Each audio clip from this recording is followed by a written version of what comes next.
Thank you for waiting. As it is time, I would like to start the session. Thank you very much for taking time out of your busy schedule today to join us. I'm Okada, head of the RR Group. Thank you for your time. We will now begin the briefing session on the analysis of container ship and car carrier supply and demand by our research group. First, let me introduce today's speakers. Mr. Hara, Deputy General Manager, Research Group. Next, also from the research group, Mr. Oshimoto, Manager of the Research Group Logistics Intelligence Team. Today, after the presentations by Mr. Hara and Mr. Oshimoto, we will have a Q&A session. I will read out the questions anonymously, and the speakers will answer those questions. Materials have been sent to you in advance by email. Please follow the materials during the presentation. We also plan to provide on-demand video service of the briefing session, including the Q&A. Please note that we are in the quiet period before the announcement of our Q3 earnings. We therefore will not be able to answer questions regarding our financial results. Your understanding is appreciated. Let me also remind you that this briefing session shares the findings of research and analysis by a research group into medium to long-term supply and demand trends in the entire market based on general information published in maritime publications and other media. Therefore, this is not an opportunity to explain the business policies or strategies of our car carrier group or ONE, Ocean Network Express Pte. Limited. Your understanding is very much appreciated. Now, let's turn to the presentations. This is today's agenda. We will first cover the supply and demand trends for car carriers, followed by the supply and demand trends for container ships. Let me now turn to Mr. Oshimoto for car carriers. This is Oshimoto speaking. It's a pleasure to be here. Thank you for your time. Let me share with you the trend with regards to the auto consumption market and transport of auto, and also export from China, and also supply of fleet capacity. This is a trend of global auto sales. Global car sales volume temporarily dropped after the global financial crisis in 2008, but has been growing steadily year over year. In 2017, with the U.S.-China trade frictions after the Trump administration, there was the peak in 2017, and there was a significant drop due to COVID, and also due to the shortage of semiconductors, but finally recovered in 2023 to pre-COVID levels, and 2024 is expected to be the same level as the previous year. This is the auto market that is expected to be the same level as the previous year. EV sales growth that has been driving the market is expected to slow down slightly. Three major markets, China, Europe, and the United States, which are the three main markets of EV and BEVs, and plug-in hybrids, PHEVs. These are the two areas that I'll be covering under EV. On the right-hand side, this shows EV sales volume by region. EV sales until September, compared to year over year, is growing, but 70% of total, which is covered by China, is growing 33%, which is quite significant. Europe, down 3%. The United States, up 6%. In other words, the growth is not as what they used to be. Bottom right shows EV ratio in total new cars. The US has flattened out, approaching 10%, and in Europe it is above 20%, but is expected to decrease, or has decreased in 2024. The characteristics of EV in 2024 is the battery EVs, which has been driving the growth, has slowed down. Bottom left, where it says circle number 3, 2024 in China, there were plug-in hybrids that show significant growth with supporting measures by the government. And in plug-in hybrids in the United States, growth has slowed down, and Europe has also decreased in Europe. Especially in Europe, there's been slashing or stopping of EV subsidies, an additional tariff to imports from China, and therefore EVs have become more expensive. And the pricing differential with the conventional cars has widened. Japanese auto manufacturers are strong in hybrid vehicles, which is growing. Consumers are looking for the prices and use of ease of use, and tend to use more engine-led vehicles. This is the current situation with regards to the sales market. Turning to export of vehicles using car carriers. As you can see in this graph, with COVID or semiconductor shortage, there's been decrease in demand or supply, but overall there is a slight increase year-over-year. Export from Asia is shown in gray before COVID. Export from Japan and Korea accounted for the majority of exports from Asia. After recovery from COVID, exports from China has rapidly increased to China, Korea, and China, leading to strong growth from East Asia. In this bar graph or line graph, you can see exports from Asia. In the past, it used to be around 50%, but from 2021 onwards, exports from China has expanded, and therefore export from Asia has increased, accounting for 60% in the latter half of 60% in 2024. And with this, the number of there will be a bigger gap in terms of export and import into East Asia, and that has led to tightening of supply and demand for fleet capacity.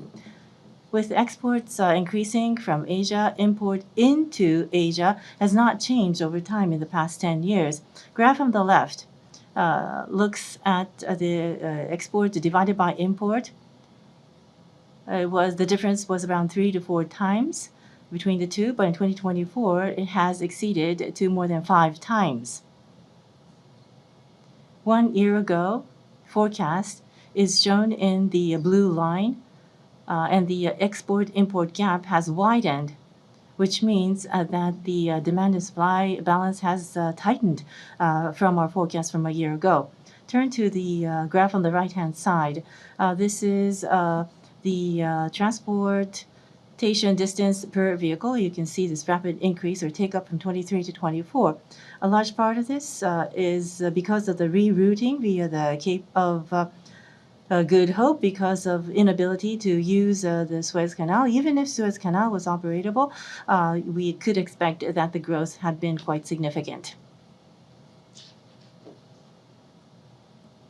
Another reason for the increase in the transportation distance is led by export from China with the imbalance in East Asia. And the export from China is the major destinations are long distance, such as Europe, and that has led to this take-up. Now, I want to look at the export from China, which has a major impact on cargo movement. Graph on the left-hand side shows a shipment of vehicles from China, and this graph also includes a shipment other than maritime transportation. Please bear that in mind. Until 2020, it was trending around 1 million, but from 21 started to pick up. From 23, 4.91 million units, which means it exceeded Japan and became #1 in the world. 2024, another 1 million vehicles has increased to 5.86 million. 1.5 million unit difference vis-a-vis Japan. Graph on the right-hand side shows export breakup by destination and EV and non-EV. China, you might think EV, but if you look at the destinations, it could be mainly EV or engine vehicles or non-EVs.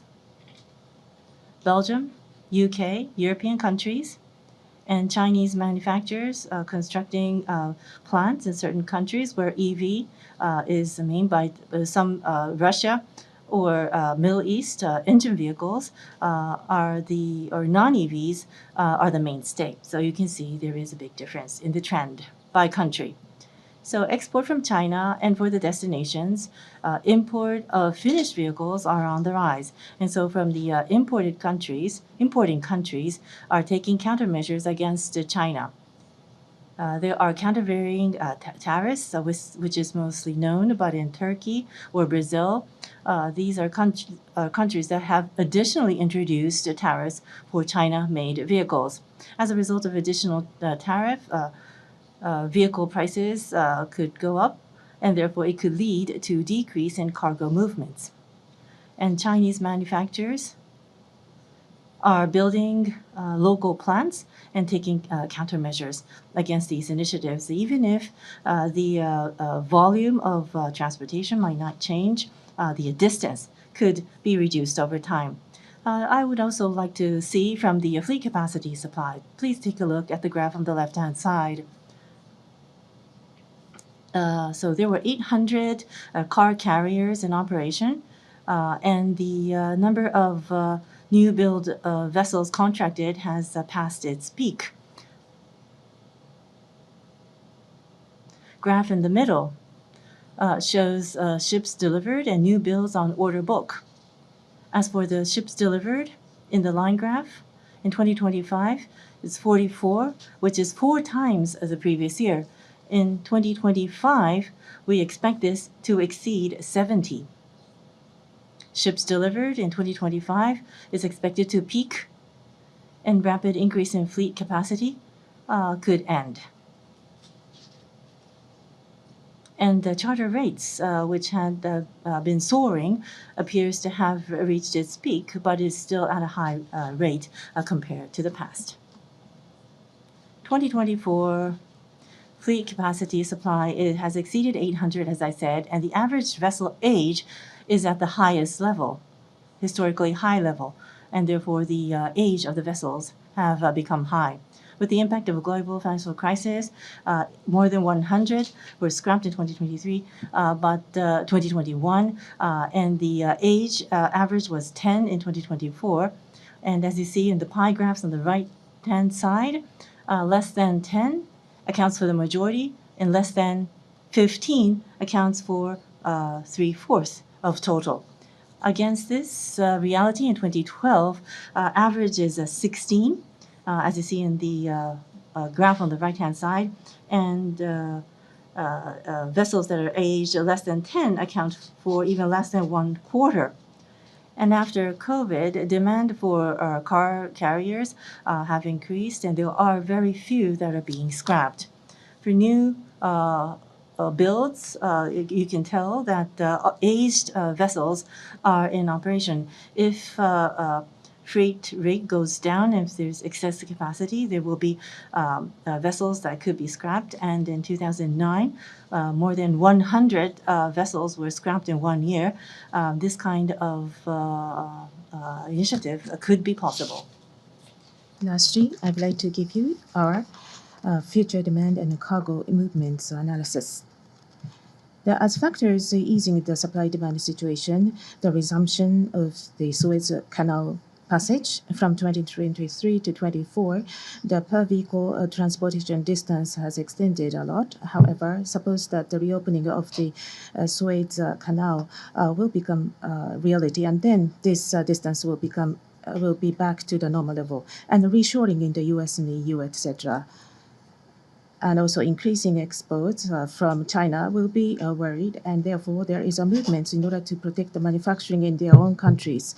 Therefore, there will be a decrease in the car exports as well as the shortening of the transportation distance. Next, the decrease in the car exports to the US due to additional tariffs imposed by the US. And regarding the completed car export from China, under the first administration by Trump, there was additional tax, and currently the number of vehicles exported from China is limited, but the completed cars are exported to the from the Mexico and others to the U.S., there will be an impact on the export from those countries. And regarding the increase in the transportation capacity due to the completion of the new build vessels and the easing the supply-demand situation. On the other hand, the tightening factors includes the increase in the transportation of exports from China, as well as the increase in the transportation distance per vehicle. And because of the increase in exports from China, the more than the capacity of transportation and by the car carriers are now being transported by the container ships. And with the increased delivery of the new builds and then the expansion of the capacity, and then there will be a reversion of from transportation by container ships back to the car carriers. And the slow steaming will proceed to comply with the environmental regulation, and it may take a longer time for exports. And because of the increase in the aged vessels, there will be a softening of the market freight rates. However, there are many vessels which can be scrappable. And considering all of these, for the time being, the supply demand for car carriers will likely remain tight. However, due to the tariff policy and the automobile policy, as well as the Middle East situation, including the Suez Canal and as well, and there are many destabilizing factors. Therefore, we have to keep a close eye on these, how these will develop. Regarding the explanation about the supply-demand situation for car carriers, this concludes my presentation. Thank you very much. Next, we would like to start presentation on the supply-demand situation for container ships. Hara-san. Hello, everyone. My name is Hara. I am from NYK's research group. Thank you very much for giving us this time. Exactly 1 year ago, there was a derouting via the Cape of Good Hope started. And given these developments, and at that time, we remember that we reported on this situation at that time, and I have been feeling that it was exactly a year ago that we reported on that, and looking back on the past 1 year, and going forward, we have started the 2025, and there have been 2 or potentially 3 major events that have taken place already. So considering all these over the coming 1 year, what are going to be the key points? I would like to review and think about together with you what will happen going forward. Going forward, the shipping capacity, supply and demand situation.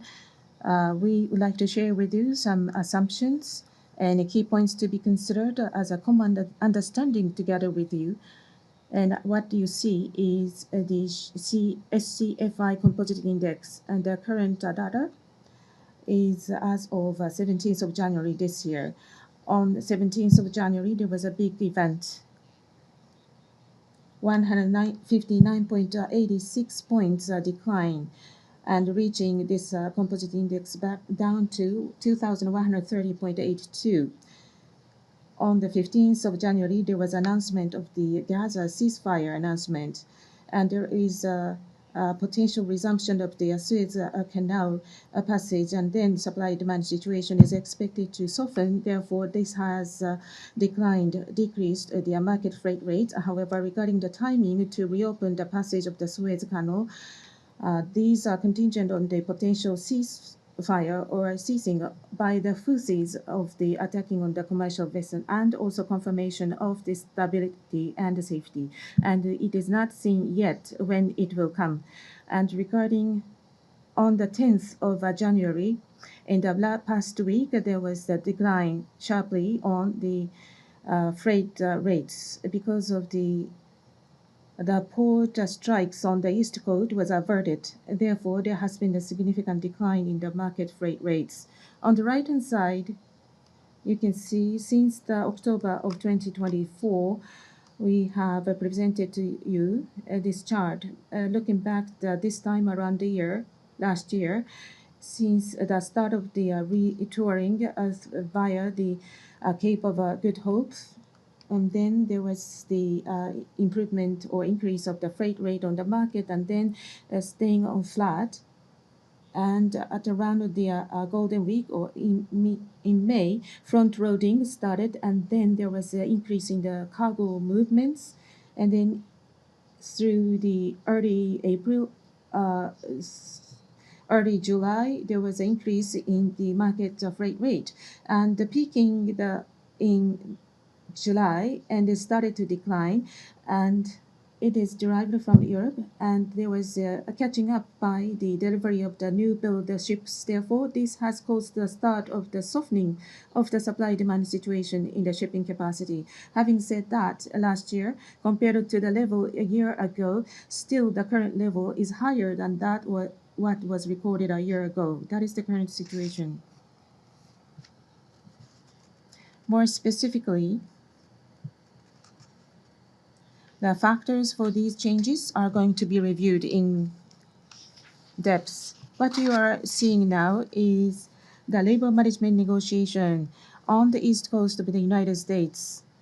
And then the tentative agreement was made, which brought about the aversion of the strike. ILA, the union side, the USMX company sides, reached a tentative deal on a new 6-year contract. They were in the midst of the negotiation. On October 1st, this negotiation broke up, and then there were a series of strikes.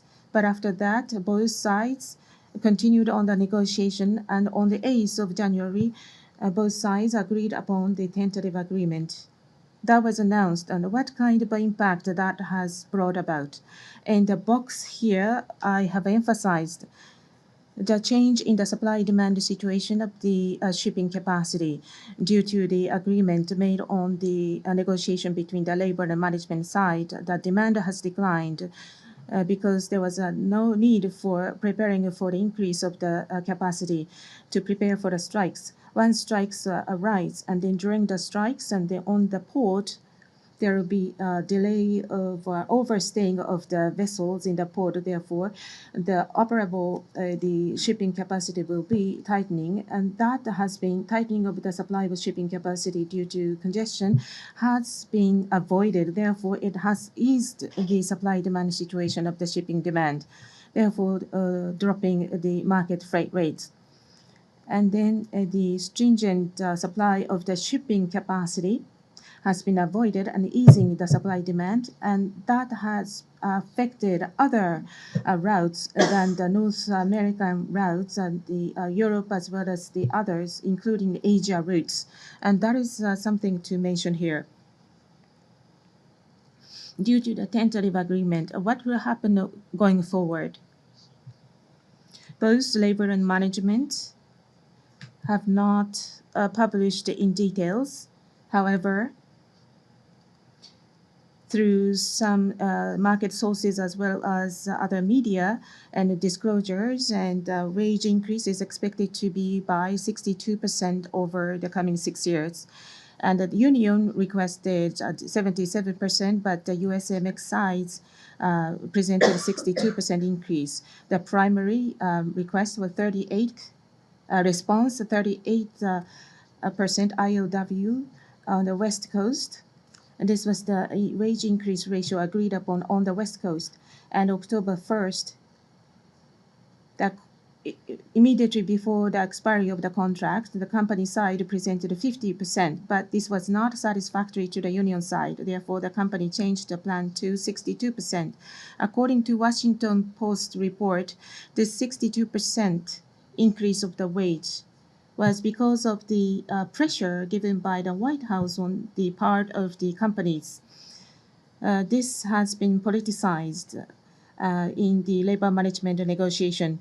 And another issue is the issue of automation in the cargo handling equipment in the port. The union with ideas of the semi-automation as well as the full automation, this may pose a threat to the security of the workers as members of the union. And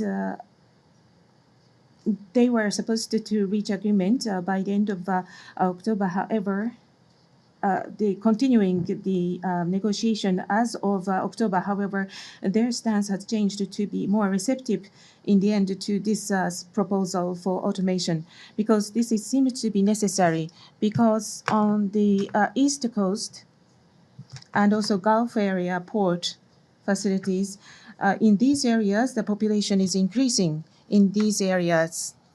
And from ASEAN to ASEAN in India, supply chain is being expanded.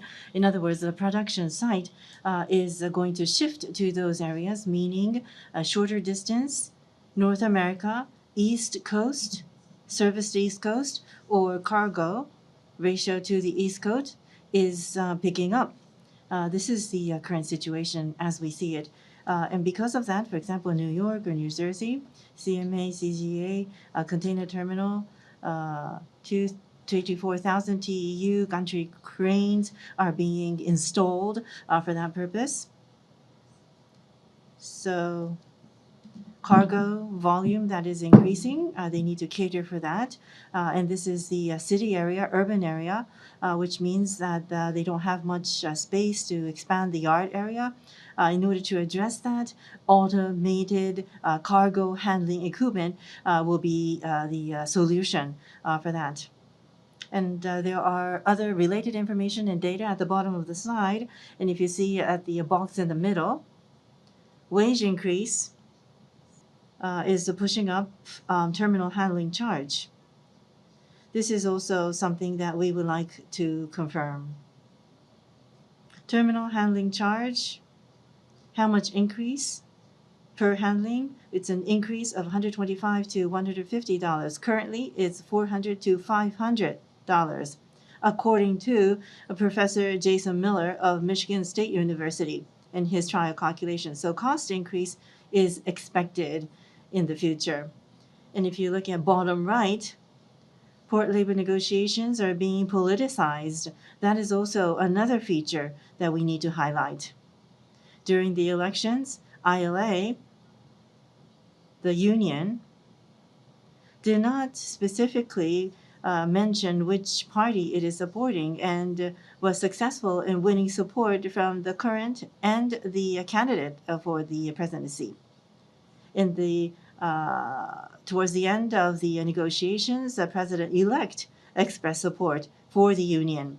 And another point that I would like to highlight is that in the container transportation business that we are in, is seen as a foreign company by the United States, and that U.S. port workers are being exploited by foreign companies. This is a claim that the union is making in order to win support.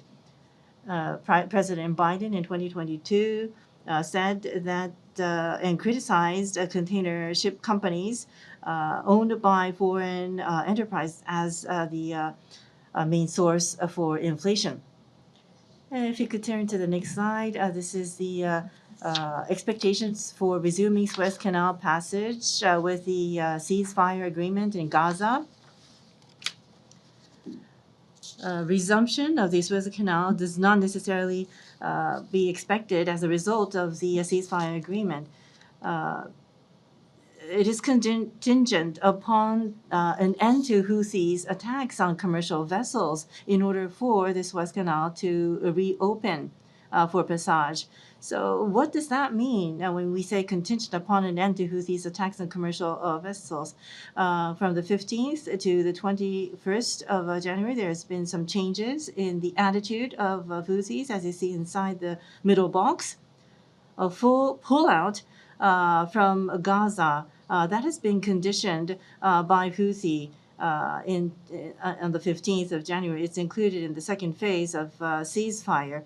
This time around, with the ceasefire taking effect, they have changed their wording, saying that they will stop commercial vessel attacks as long as they are not belonging to Israel. So their wordings have changed, but how should we interpret this change? And I have noted some comments made by experts. One is there are people who are skeptical about the full pullout of Israel from Gaza. And even after agreement on ceasefire, Houthis could continue attacks on commercial vessels. There are some experts who think this way. And also, the United States and the UK do not have enough military power to bring Houthis under control, and therefore, attacks on commercial vessels could continue by Houthis. So we would need to keep a close eye on how things will develop on this front. Now, with regard to CMA CGM,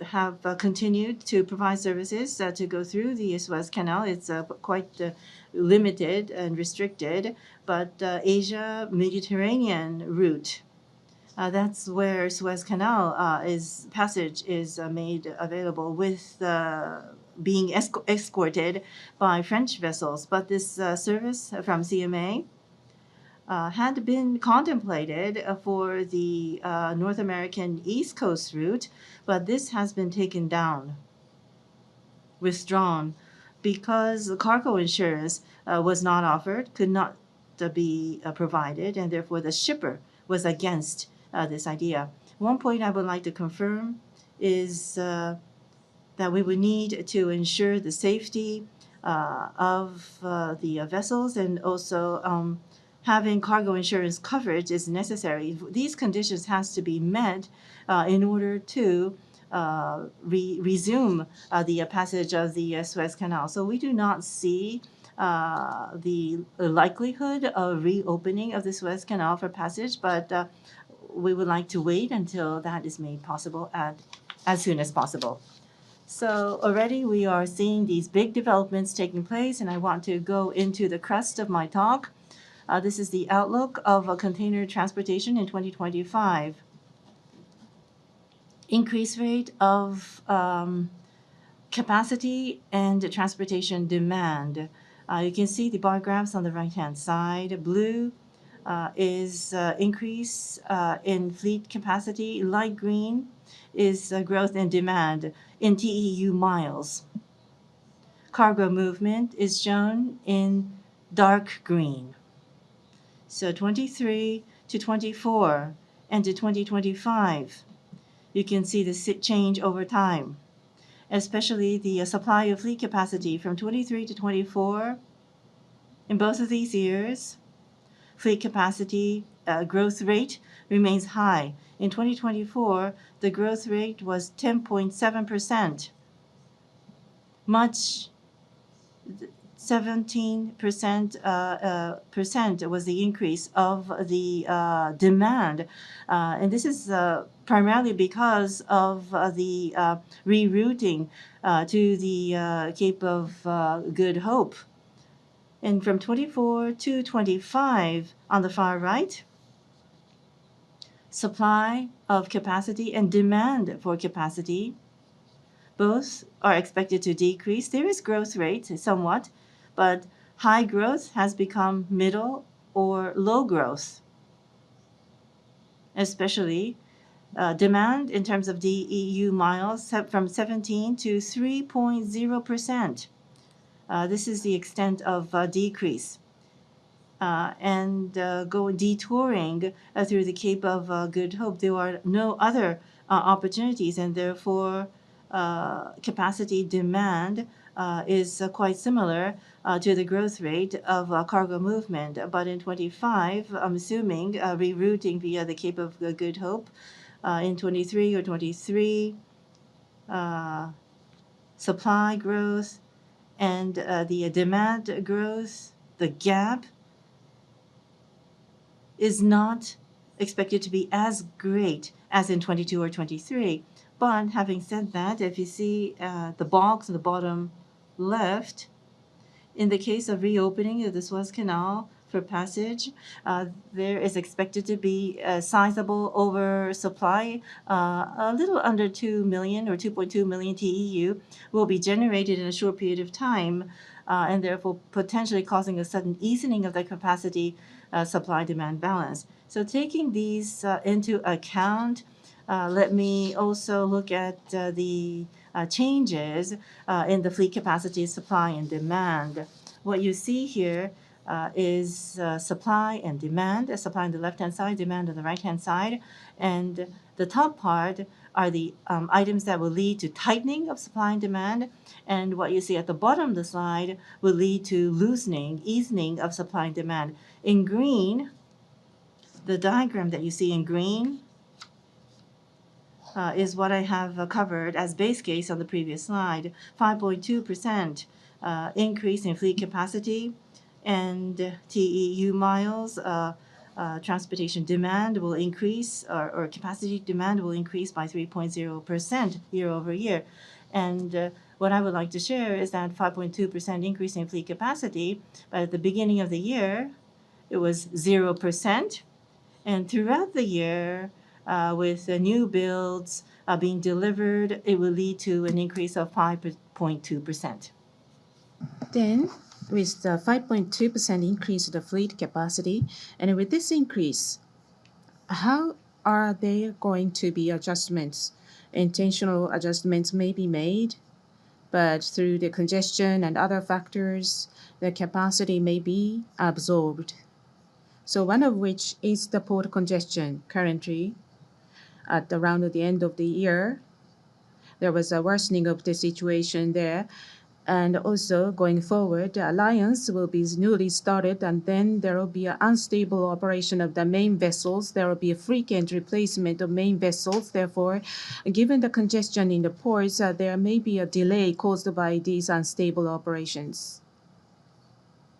If things are back to the normal operation, what will happen? And the slow steaming with the redundant capacity available, and then there will be some slower steaming, and also the demand supply situation outlook. There are seasonal changes. For example, at around the Lunar New Year period or National Foundation period, days period, there will be some service cancellation during the slow period, and therefore these factors will work to adjust the increase in the fleet capacity. And there may be some situations where long-term demand outlook cannot be expected, and there are adjustments to the routes, and there were a stoppage of some routes in 2022, and also scrapping of aged vessels may bring about some adjustments to the capacity available. And another thing that I would like to add is the increase in the idle vessels. Standby vessels. For the regular maintenance and checkout, there are some vessels stored in the yard, and currently they are at a very low level, accounting for 2.4% or 2.6% in the order of 2% level. In 2022, there was a big gap between the supply and demand, and it number used to be increased to 6% or so. Therefore, still the level is currently very low. So there are still some room for adjustment. So what I would like to say is the fleet capacity is expected to increase by 5.2%, but due to various factors, there are still room that this increase of fleet capacity can be absorbed. On the right-hand side, there are capacity demand. There are some changing factors for the cargo movement and rush demand before tariff hikes. And because of the increase in the hikes of the tariffs, there may be changes in the trade patterns. And due to the decrease of the interest rate, there will be increase in the demand for housing with that, and then there will be increased consumption of furniture and other items. Then there will be increase in the demand for the capacity. And after the tariff hikes, there will be a reactionary fall in the consumption, and also there are maybe a potential disturbance in emerging economies in emerging economies this year. On the right-hand side, if the passage of the Suez Canal is resumed, what will happen? The transportation demand contracts rapidly as the route distance becomes shorter. A fleet capacity of approximately 2.2 million TEU will be in excess of demand. I said that in excess of demand. Once the Suez Canal passage is resumed, and then there will be such extra supply. Currently, the vessels on the open seas are transporting our consumer goods. Without these vessels, what would have happened over the past 1 year? We usually think about that situation. Without vessels, and there will be a stoppage of a supply chain without goods being transported, and this may have caused the inflation. And this such a mitigation effect that has been seen over the past 12 months because of the operation of the main vessels. With the extra, the surplus vessels become available, and this has been raised as issue by various sources. But as a carriers like us, we are utilizing vessels, our business tools, and without vessels, we are not able to sustain our transportation business. And vessels are considered to be very important by us. That's what I wanted to say here. On this page, in January, there are already 3 main points. Up until May 2025, what events we are anticipating over the timeline. And so these events are expected. Therefore, these are the points that we are keeping close eyes on going forward. What have already happened are shown in blue shade. On 15th of January, there was a version of the strikes on the port. And since 19th of January, the Gaza ceasefire agreement took effect. And yesterday, Donald Trump became the new president of the United States. And these events, in line with these events, we expect that there will be further various events going forward. And the ceasefire agreement was and also the attacks by the Houthis may delay the resumption of the Suez Canal. And after the start of the new administration, during the 90 days, there will be a series of new policies to be announced, and the tariff hikes is one of them. And we have to keep a close eye on these new policies from the new administration. And another point is the potential of the new policies as related to the maritime issues.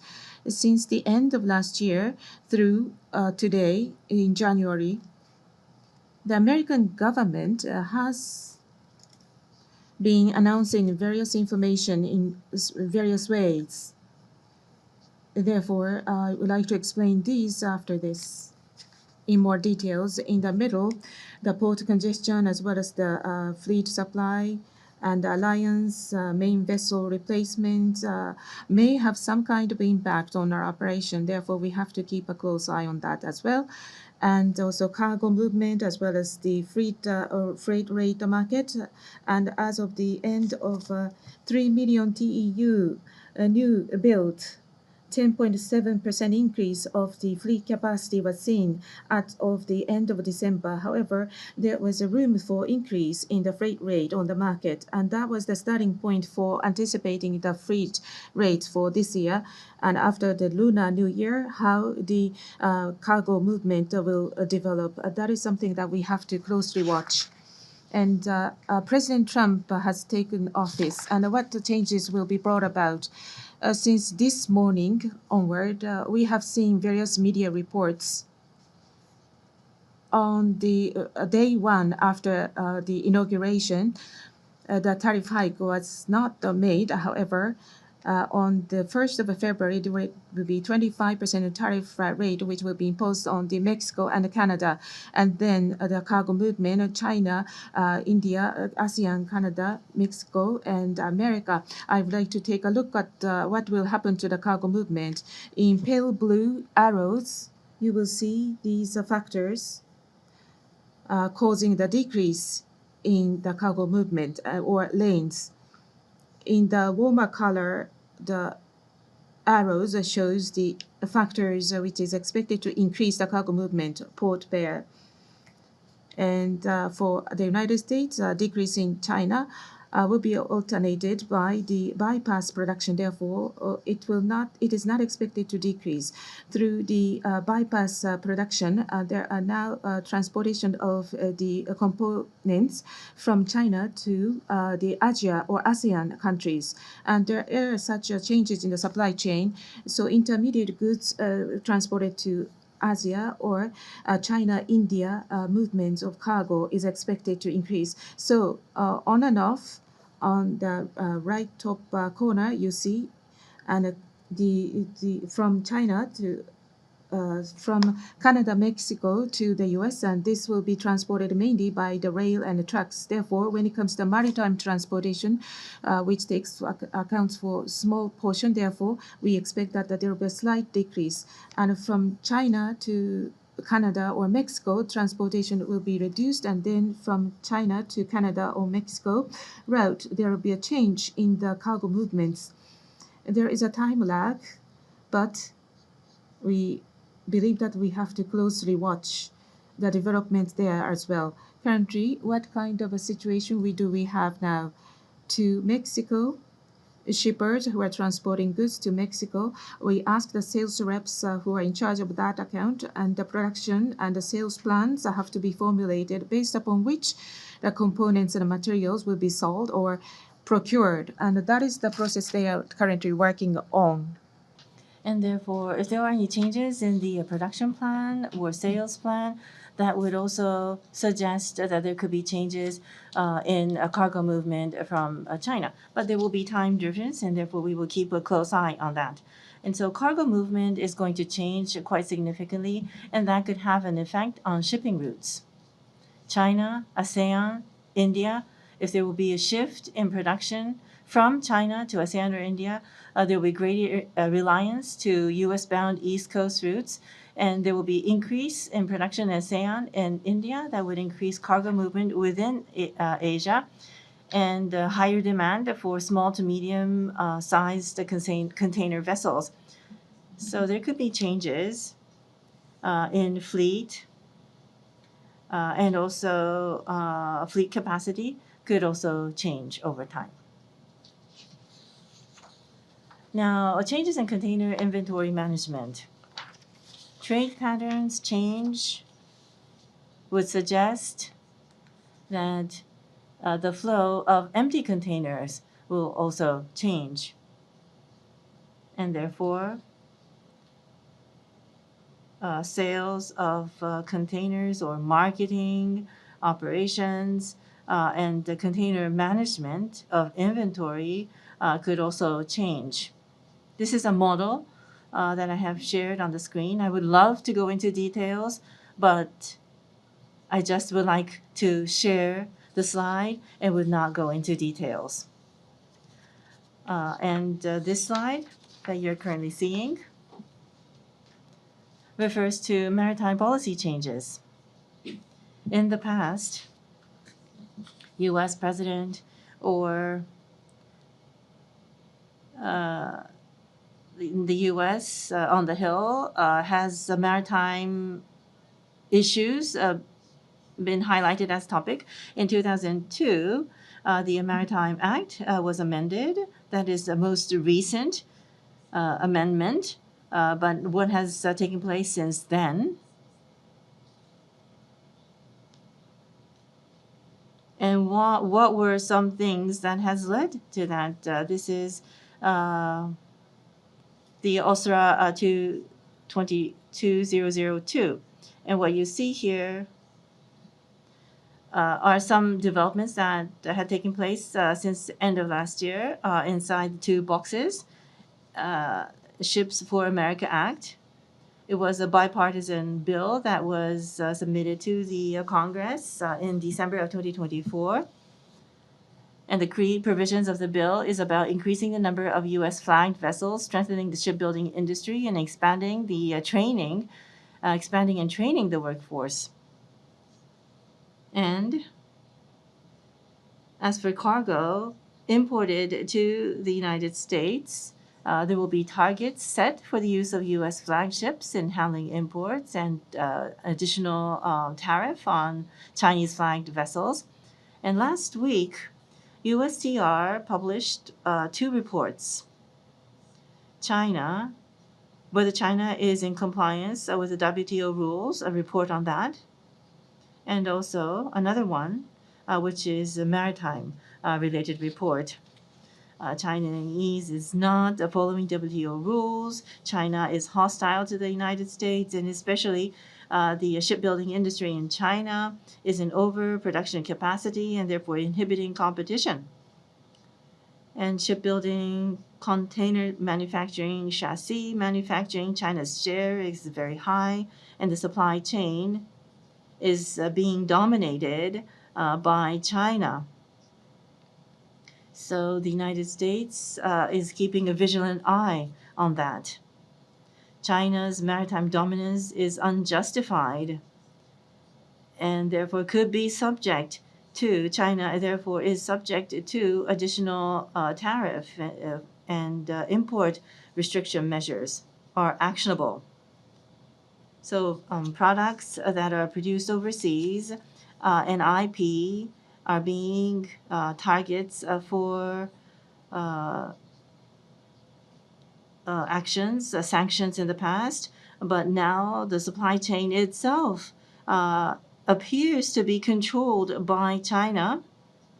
The U.S. is seeing that the supply chain itself is controlled by China and therefore willing to take action against that.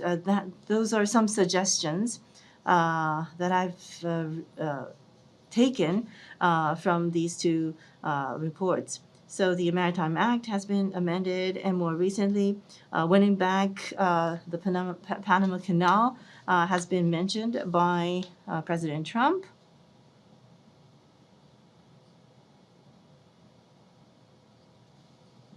So it sounds quite strong, but these are the concerns that the United States has. Hong Kong capital is seen as a China capital, but they are investing in the Panama container terminal. And Panama has severed a relationship with the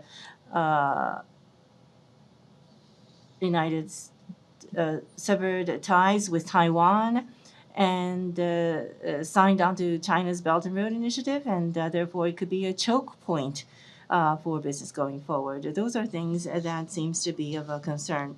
And you can see at the bottom of the slide saying that the Department of Defense has blacklisted companies such as Costco, CIMS, and CSSC as companies that are associated with the Chinese military.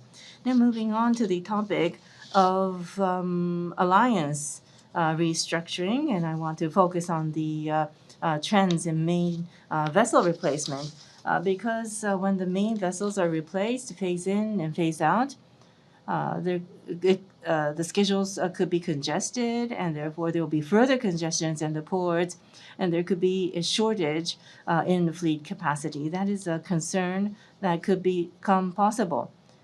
China, Asia, Europe, North America, and South America, port congestion has become the norm, and therefore when there are schedule issues with the main vessel replacement, that could lead to back-to-back fleet operations, and that could deteriorate the congestion in the ports. Avoiding chaos could be possible. Some analysts seem to see it that way, but when there are disruptions in the schedule, addressing with short-term chartering could become possible. However, there could be shortage of fleet, and the inactive vessels at very low level, and therefore there will be shortage of vessels to address the situation, and it could take a long time until operations become stabilized. Sea Intelligence has done analysis on the operations of the fleet, and from 50 to 60% to 90%, how is fleet operations going to be enhanced to that level? That is also another point. And here, competition environment is expected to change. That's what we would like to focus, and that's being elaborated on the slide. So what are some competitive landscape changes that will be triggered as a result of alliance realignment, direct call, or hub and spoke, Gemini Corporation committing to 90% on-time rate, but changes as a result of the sea lines and which one is the shipper going to choose. And even with longer distances are covered, is it better to have a improved on-time rate?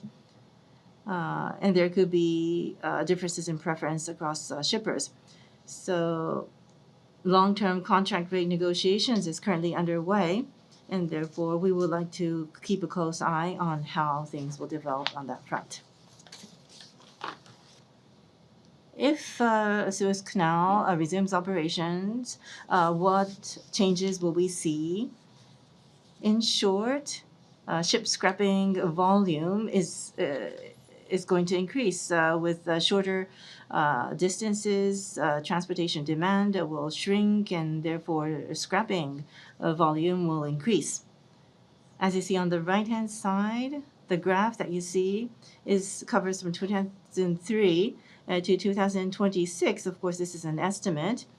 The deliveries and also ship scrapping. Ship scrapping is shown in green at the bottom of the slide. You can see the trend over time. So far, the peak of the scrapping was recorded in 2016. Tanjunkai shipping went bankrupt, and there was a serious situation there.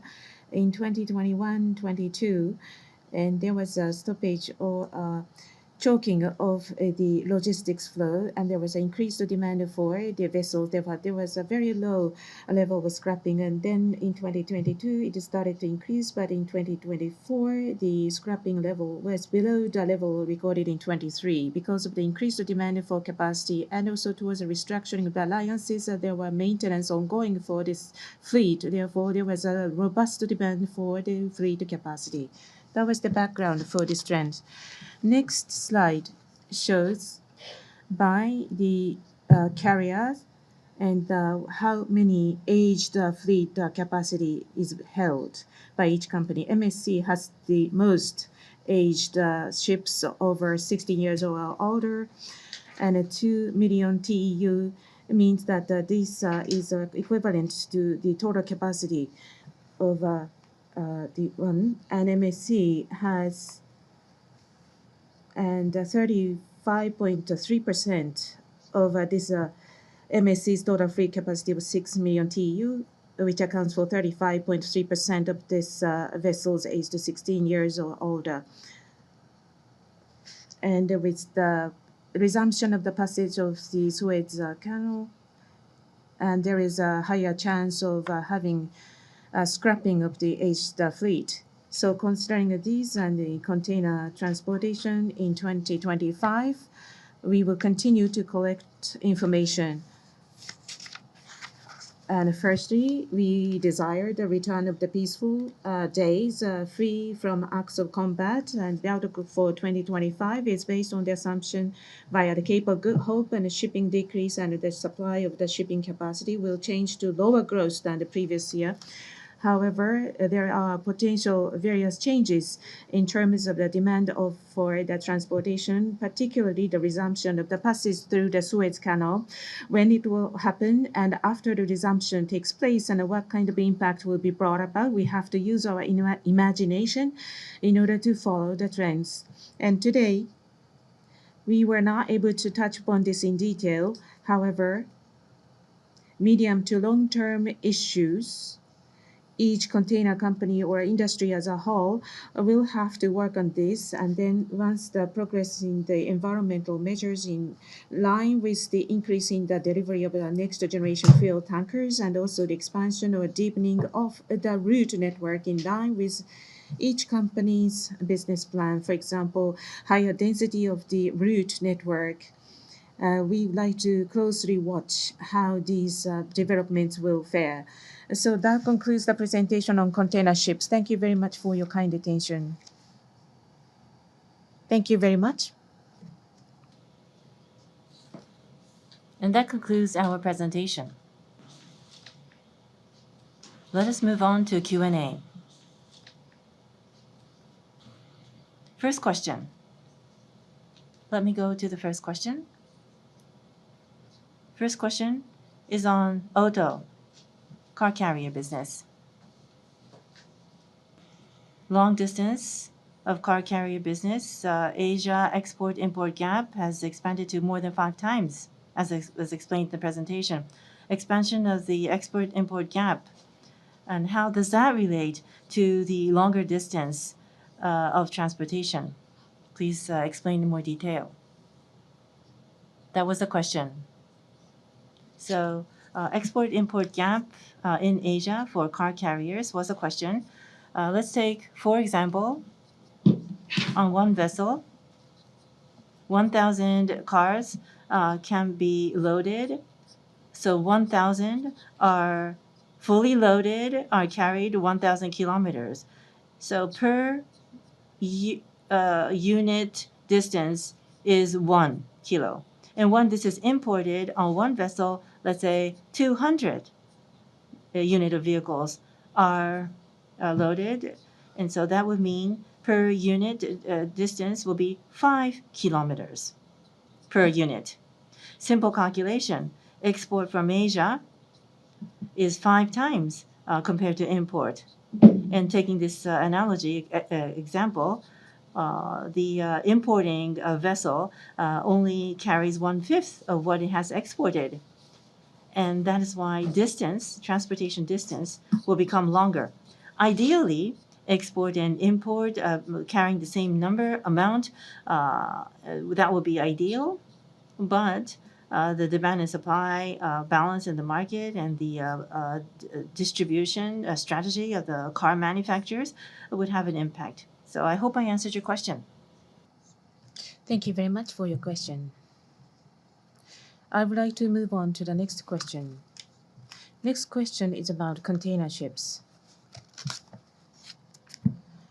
The resumption of passage through the Suez Canal, regarding the timeline, suppose that the attacks by the Houthis will stop, and then currently the route goes through the Cape of Good Hope, but in order to return to the passage through the Suez Canal, I believe that it will take some time, but what will be the timeline which you believe will be necessary in order to regain the service? Thank you very much for your question. For instance, if I may, currently from Asia to Europe via the Cape of Good Hope and the container vessels, 16 vessels or 17 vessels are allocated to this route. And these vessels are now making the round trips and having this going from Asia to Europe and returning from Europe to Asia. For each, the vessels are expected to resume passage through the Suez Canal, and then the halving, because of the replacement of the vessels, and it will take, during the meantime, the number of vessels will be 8 in the meantime, and 8 vessels, 1 vessel per week. So 8 weeks, that means that 2 months or 3 months will be necessary as lead time for replacement. Having said that, there are various analysts' opinions.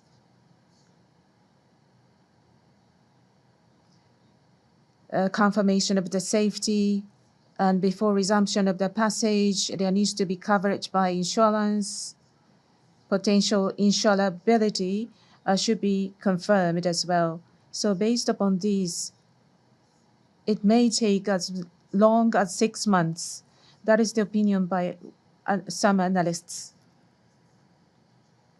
Another point to be noted is the main vessel schedule will be changed, and then the supply chain or logistics time chart of shippers will have to be changed as well. Shipper and customers both have to consider additional work dates, mandates, and these also will bring about additional changes. When it comes to inventory management, I mean container inventory management, which is expected to change as well.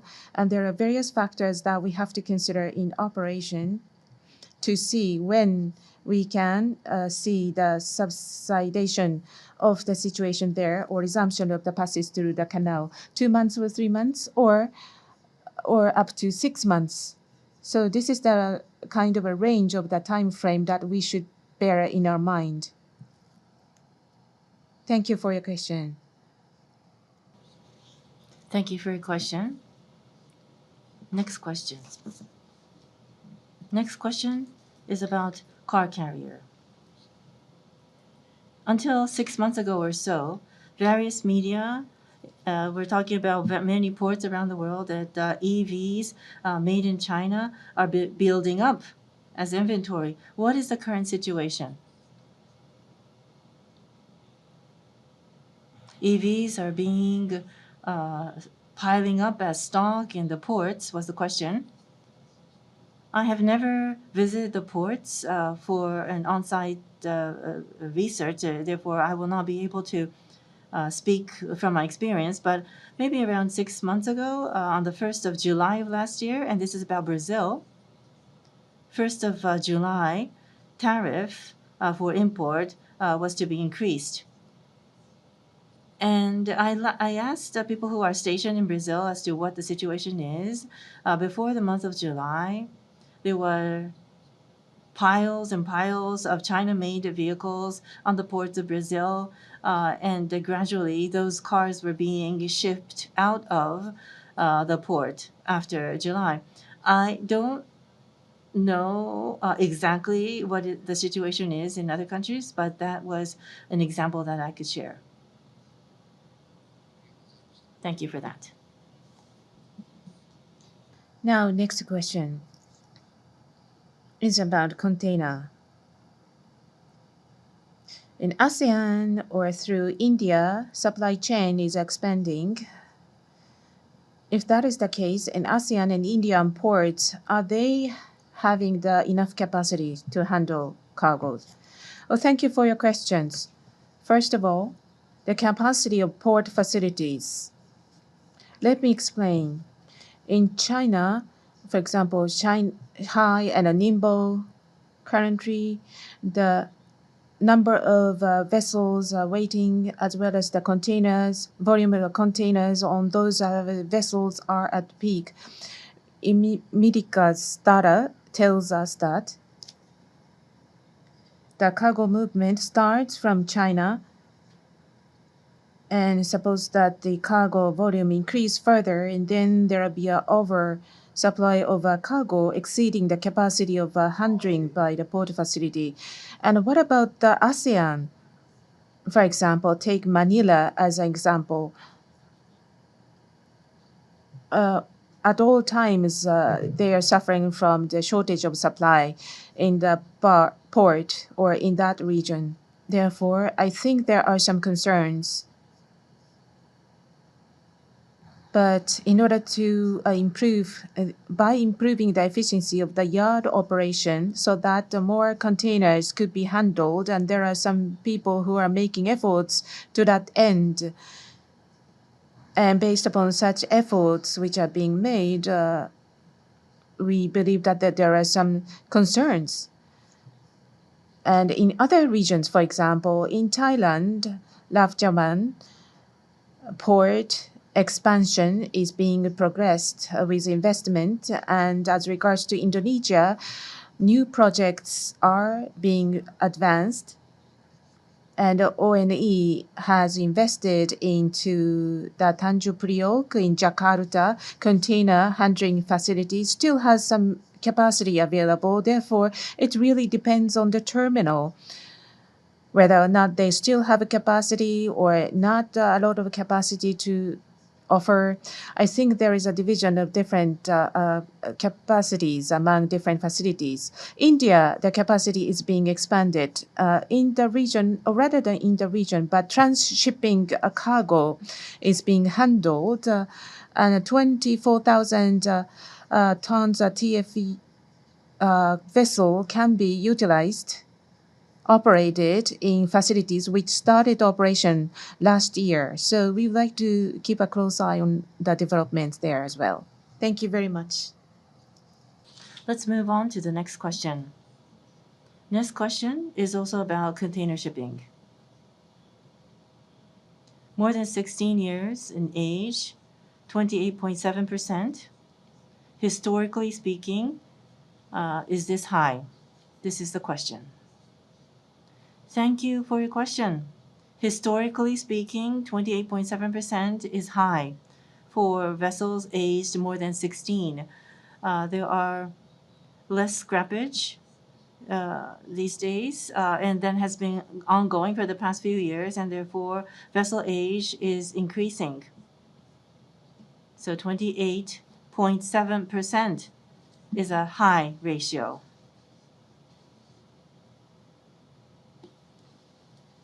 Thank you for that. Next question is about the car carriers. Chinese-based manufacturers are localizing production.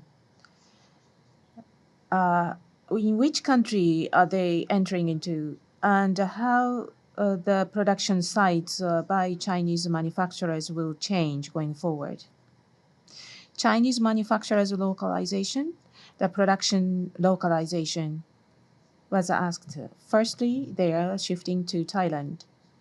EV promotion measures are given by the Thai government, and now many Chinese manufacturers are entering into Thailand.